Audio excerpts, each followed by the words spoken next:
In today's duopoly, we have Android and iOS.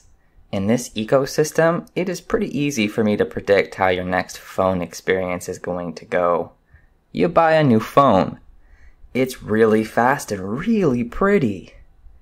Within a year and a half of installing updates, the phone is slow and aggravating as hell to use.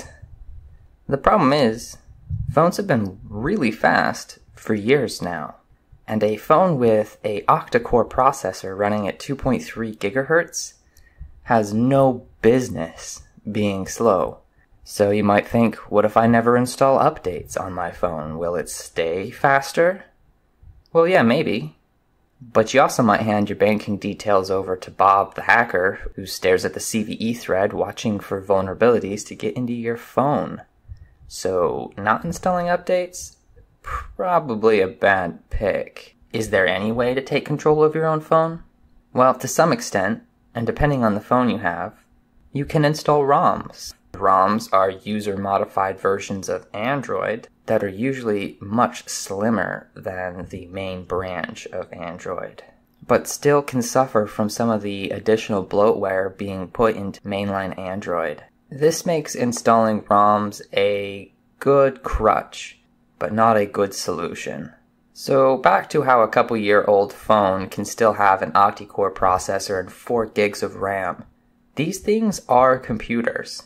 They're just computers with really broken operating systems that don't have administrative rights. It should be criminal to lock out root access from your own hardware. Where the hell is the right to modify what you buy? Do we even own our own phones? Think about who is selling you the devices, or who is even making the OSs for the devices. Google is an ad company. They want to know everything and anything about you, and they want to know it frequently. Which means your phone will be sending location data, application usage, search terms, all sorts of different statistics gathered from random places that are all googly. All in the hopes of better providing targeted advertisement. You gotta ask yourself, is there an alternative to this self-deprecating targeted ad calculator? Well, to create such a device, it's gonna take a different type of company.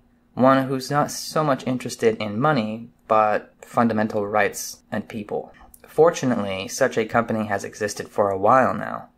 Purism has been making freedom-respecting hardware and software for years, and is now working on the Librem 5 device, which is a phone that runs proper Linux, not no locked down Android version of Linux, but Linux that you have administrative access to, a bootloader that you can write to, instructions to build your own operating system even.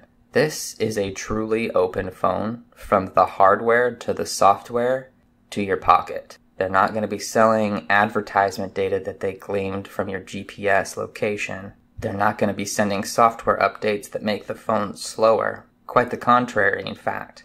As time goes on and the community builds more and more packages around the Librem 5, the device will in fact become more usable, and as hardware support increases, in fact faster to use, more snappy, more features. It's literally the opposite of iOS or Android.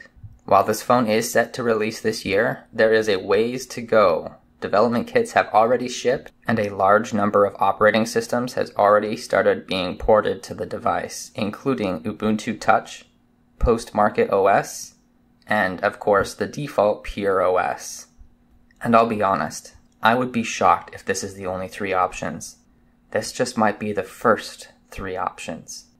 In a world where your phone is your computer, and you have administrative right, what does that even look like? Thanks for watching. Bye.